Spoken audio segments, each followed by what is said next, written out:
Alright guys, we are back again. We're cranking out videos like it's no one's freaking business. So what we're going to do today is actually cameraman Pat's idea. We're going to create a Nebula looking powder scape, whatever you want to call it. We'll call it powder art for lack of a better idea. But what we've got is another spare wheel here. It's a matte black. It's flatter black from Prismatic Powders, so it's a very, very flat black wheel. We've got some colors here we're going to use. We've got a little bit of sassy pink, and then I don't know what the color is, but it's a purple metallic and a kind of a baby blue color. And we're going to start with purple here, and we're going to try and kind of create that mystical outer space look on this wheel. And we've never done this, so we'll see what happens. That's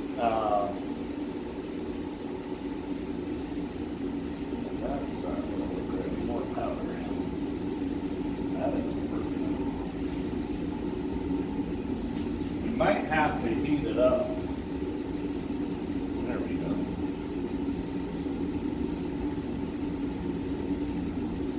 We may not have enough powder in my hands, so we're going to do some more. The main thing I want to avoid is large clumps like that, because if you've powder coated much, you'll know that they'll just turn into a blob. So we're going to kind of throw the powder down and see what happens as far as the clumping goes, and then we'll kind of work with it as we go to knock it down. You kind of just, like when you're powder coated, you kind of just want a nice base coat that's even. You don't, if you've got too much buildup, it's going to have nowhere to go. There we go. Now we're getting the technique. That's pretty good. So we're going to go to the next color. Get the powder off my hands.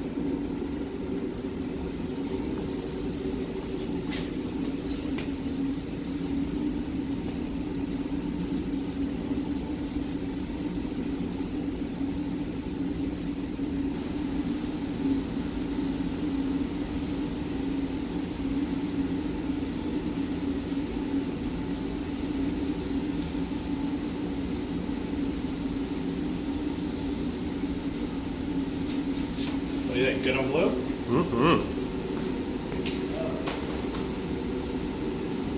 Just a little bit of pink.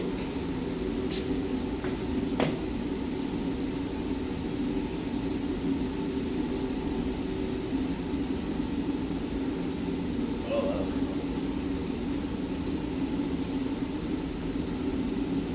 So it kind of appears like some of these powder, like purple, seem to kind of not go on as easily. The pink's sticking really well. So I don't know, maybe you guys have done this before and you could have gave me some tips, but so I'm gonna lightly, where there's some clumps, yeah, that didn't work. We're gonna have to hit them with a little bit of air or something to break them up.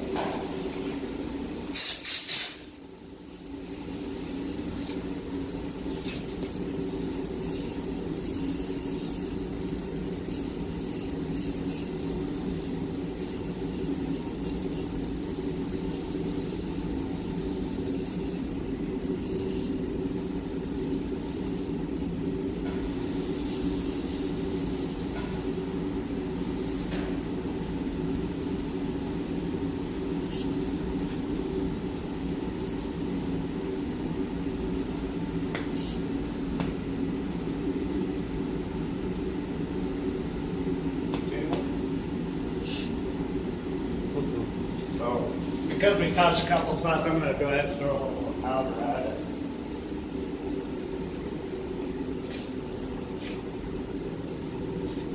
Try and cover it up a little.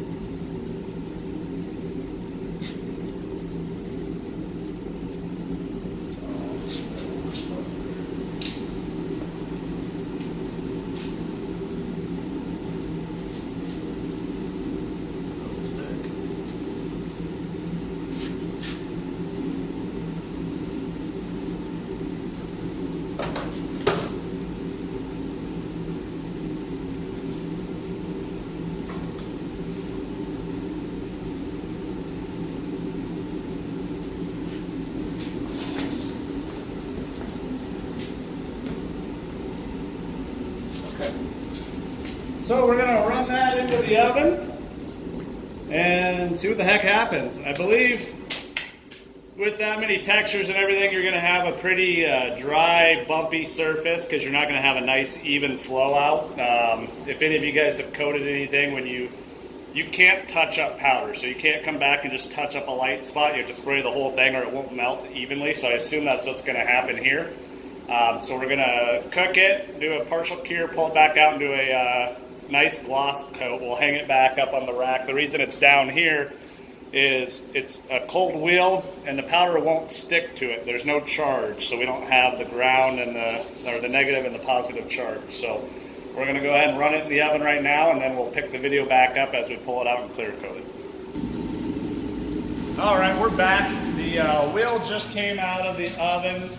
We gelled out the colors. Not as much black as we were hoping for, but we're going to keep rolling with it. I think we learned our lesson, a little less is more type of situation. So what we were looking at pictures, and all these nebulas, they have stars everywhere. And we're like, how the heck can we do that? So we did a little bit of playing around. We've got a white powder coat that we actually reduced with a paint reducer, like your automotive paint reducer.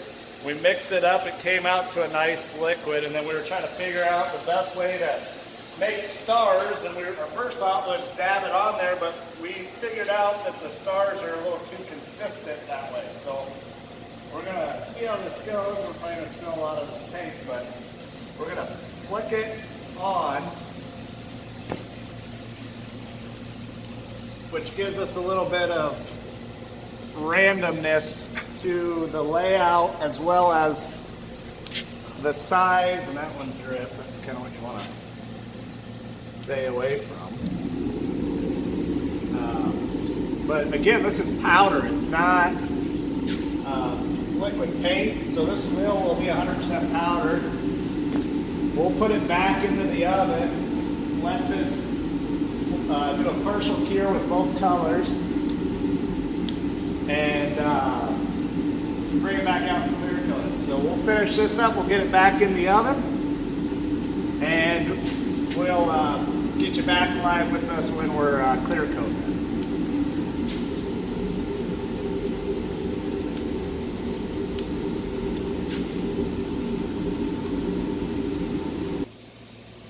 All right, guys, we're back. As you can see, we've partially cured out everything now. We've got the dots and everything. We did actually put an airbrush gun to it, and we fogged in the little white spots to kind of make it cloudy or like a cluster of stars. So now we're going to put the clear coat on. It's going to get really noisy. We're probably only going to film half of this while we do the face so you can kind of see what it looks like. We don't want the video to be too long. It's already getting there. And then we'll start up again when we pull it out of the oven. But I just want to go over a couple things because there's now technically there's going to be 3 layers. You've got your base coat, your mid coat. We're doing the top clear coat. So on your guns, if you're using an Eastwood hobbyist gun, you're not going to be able to do a whole lot. I usually turn the voltage down, so I go to the first setting. On this, it's a KCI gun. It's basically a rip-off of a Gamma Nordson type gun because all their parts are interchangeable. But we have a recoat setting, but we also knock our KVs down to half. We shoot about 50, so now we're at 25. So that's what we do. And then the recoat, it's kind of an automatic programming, so it's going to sense the charges and adjust the KV accordingly. So I'm going to turn on the fan so that I don't have a big cloud of dust in my shop, but it's going to get loud. So we aren't going to, like I said, we'll pause it about halfway through coating the wheel, and then we'll pick it back up when we pull it out.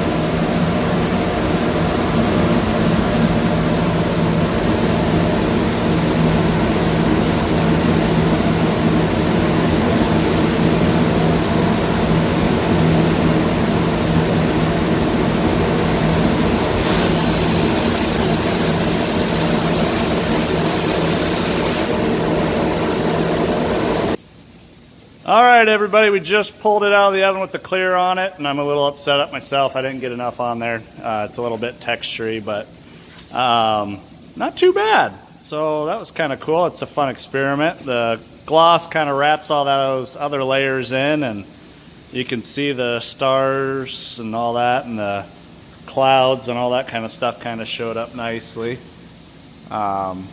Just didn't get enough clear on it. Luckily, it's just a test wheel, so usually we hot flock them with the clear. I just tend to have better, smoother results doing that.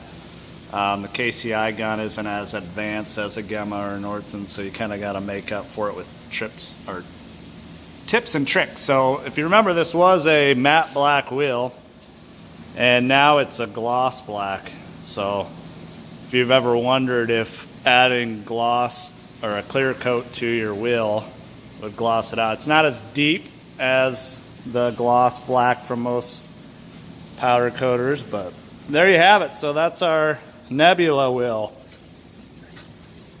And if you have any questions on how we did anything or comments, make sure to let us know. Hopefully we've got a bunch more ideas. Now they're just kind of flooding to us, so you're going to probably see a bunch more videos shortly of us doing custom stuff. So as always, subscribe, and we'll catch you on the next one.